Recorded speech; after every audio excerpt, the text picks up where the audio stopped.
Hi friend, I am Sunny Kapoor और इस वक्त आप देख रहे हैं बॉलीवुड झलक। बॉलीवुड झलक सबसे अलग। दोस्तों, जब भी बॉलीवुड में कोई कलाकार आता है, कोई कलाकार बनने आता है, तब वो जैसे उसे काम मिलना शुरू होता है उसके खिलाफ एक लॉबी खड़ी हो जाती है जो उसे गिराने की कोशिश करती है, और इसी के साथ उसके साथ एक लॉबी और खड़ी होती है जो उसे उठाने की कोशिश करती है। यानी कि जब आप स्टार बनना शुरू करते हैं, आपकी फिल्में हिट होना शुरू होती है, आपको काम मिलना शुरू होता है, आपकी पहचान होना शुरू होती है, तब दो लॉबियां आपके साथ चलती हैं। एक आपको बढ़ाने की कोशिश करती है और एक आपको गिराने की कोशिश करती है। ऐसा सभी के साथ होता है, भले वो अमिताभ बच्चन हो, मिथुन चक्रवर्ती हो, अक्षय कुमार हो, अजय देवगन हो, रणवीर कपूर हो या रणवीर सिंह हो या सुशांत सिंह हो। सभी के साथ ये हो चुका है। जब भी ये लोग एक्टर बने बॉलीवुड में आकर, इन्हें काम मिलना शुरू हुआ तो दो लॉबी इनके साथ खड़ी हुई, एक गिराने वाली और एक इनको उठाने वाली। मिथुन चक्रवर्ती के साथ भी ऐसे ही हुआ। मिथुन चक्रवर्ती जब बॉलीवुड में आए, जब वो हीरो बने, उनका थोड़ा सा नाम हुआ, तो एक लॉबी थी जो मिथुन चक्रवर्ती को एक्टर मानने को तैयार ही नहीं थी। उनका कहना था कि ये तो 2-4 फिल्में करेगा, ये चला जाएगा, इसमें तो हीरो की क्वालिटी नहीं है, पता नहीं कैसे इसको नेशनल अवार्ड मिल गया, ये तो टिकने वाला ही नहीं है। और दूसरी लॉबी जो थी वो मिथुन चक्रवर्ती को सपोर्ट कर रही थी।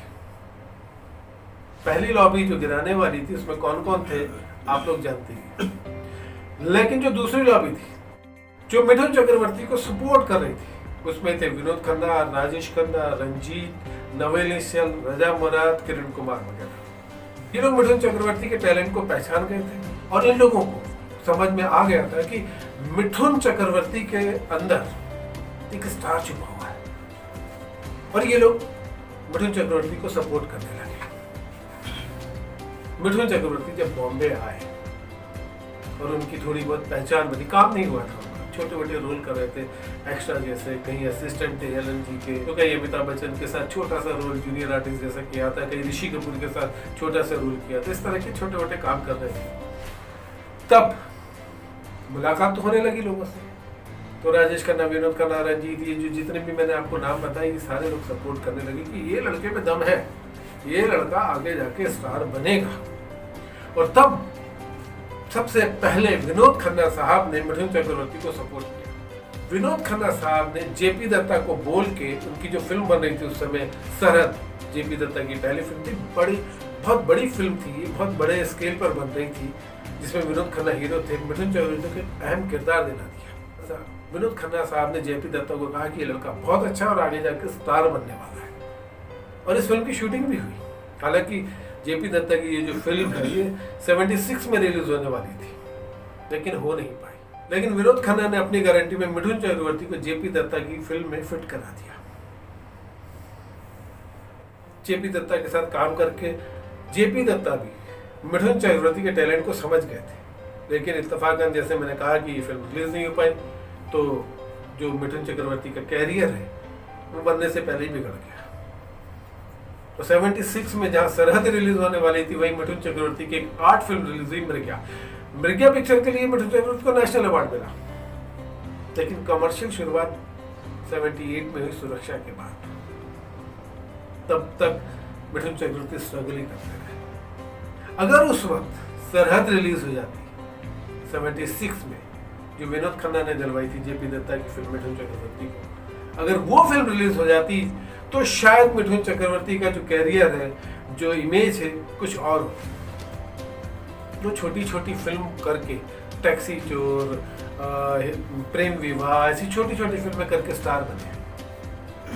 लेकिन अगर पहली पिक्चर सरहद बड़ी पिक्चर रिलीज होती तो शायद उनका जो कैरियर है वो कोई और रूप लेता। शायद बड़ी फिल्म से ओपनिंग करने के बाद वो पहले से ही बड़े स्टार बन जाते। लेकिन कुदरत ने उनकी जीवन में संघर्ष लिखा था, तो उन्होंने संघर्ष किया और धीरे धीरे धीरे धीरे करके वो स्टार बने। जैसा कि मैंने आपको बताया कि जेपी दत्ता उनके टैलेंट को समझ चुके थे, विनोद खन्ना तो समझ ही चुके थे, नवीन निश्चल और ये किरण कुमार, रजा मुराद, रंजीत वगैरह तो सब सपोर्ट करते थे, कहते थे कि इस लड़के को लो, ये लड़का स्टार बनने वाला है। लेकिन जेपी दत्ता भी इनके टैलेंट को समझ चुके थे। तो उसके बाद सरहद के बाद जब बंद हो गई तो जेपी दत्ता ने तकरीबन 7-8 साल बाद जब गुलामी बनाई तो सबसे पहले उन्होंने मिठुन चक्रवर्ती को याद किया, क्योंकि सरहद की शूटिंग के दौरान वो मिठुन के टैलेंट को समझ चुके थे। तो इस तरह ये जो लॉबी थी, जेपी दत्ता, विनोद खन्ना, राजेश खन्ना, रंजीत साहब, किरण कुमार, रजा मुराद, ये सब मिठुन को सपोर्ट करने में लगे थे। और फिर इसी के अपोजिट एक ऐसी लॉबी खड़ी थी जो मिठुन को लगातार गिराने की कोशिश कर रही थी, ये साबित करने की कोशिश कर रही थी कि ये आदमी कुछ है ही नहीं, ये हीरो है ही नहीं, ये चला जाएगा, खत्म हो जाएगा, इसमें दम ही नहीं है। लेकिन जीत उनकी हुई जो मिठुन चक्रवर्ती को सपोर्ट करते थे, क्योंकि मिठुन चक्रवर्ती स्टार बन ही गए। तो कितने बड़े स्टार बने ये तो आपको पता ही है। तो दोस्तों ये था मिठुन चक्रवर्ती के जीवन का एक अहम हिस्सा। अगर उस वक्त, रिपीट कर रहा हूं मैं बात को, अगर उस वक्त जेपी दत्ता की फिल्म से मिठुन चक्रवर्ती अपनी शुरुआत करते तो मिठुन चक्रवर्ती शायद और पहले ही साल बन जाते। क्या जो होना था वो तो कुदरत ने पहले ही लिखा हुआ था। तो इस तरह मिठुन चक्रवर्ती कई लोगों ने सपोर्ट भी किया, और मिठुन चक्रवर्ती एक ऐसे इंसान है जो आज भी उनके सपोर्ट को विनोद खन्ना, राजेश खन्ना, जितने भी लोग थे भूले नहीं। कभी भी वक्त आने पर साफ साफ सबके सामने कह देते हैं ये लोग थे, नहीं तो मैं शायद वाकई में वापस जा चुका होता। तो ऐसे हैं दादा हमारे, जिसने सपोर्ट किया भूले नहीं, और जिन लोगों ने नीचे गिराने की कोशिश किया उन्हें भी नहीं भूले, लेकिन कभी बुराई नहीं करते लोग। जो लोग उनके खिलाफ थे, मिठुन चक्रवर्ती ने आज तक उनका नाम लेकर उनके खिलाफ कुछ नहीं कहा। वो बुराई में विश्वास ही नहीं रखते, क्योंकि बचपन में उनकी माँ ने एक उन्हें थप्पड़ मारा था, तो इसीलिए मिठुन चक्रवर्ती आज तक किसी की बुराई नहीं करते। ये जो मिठुन चक्रवर्ती की माँ ने उन्हें थप्पड़ मारा था, ये मैं किसी और वीडियो में बताऊंगा, बड़ी इंटरेस्टिंग कहानी है। उसके बाद जो मिठुन चक्रवर्ती सुधरे एक थप्पड़ से, वो मैं किसी और वीडियो में बताऊंगा आपको। फिलहाल इस वीडियो में इतना ही, और अगले वीडियो में मिलेंगे इसी तरह की कोई कहानी लेकर, कोई किस्सा लेकर। तब तक के लिए बाय।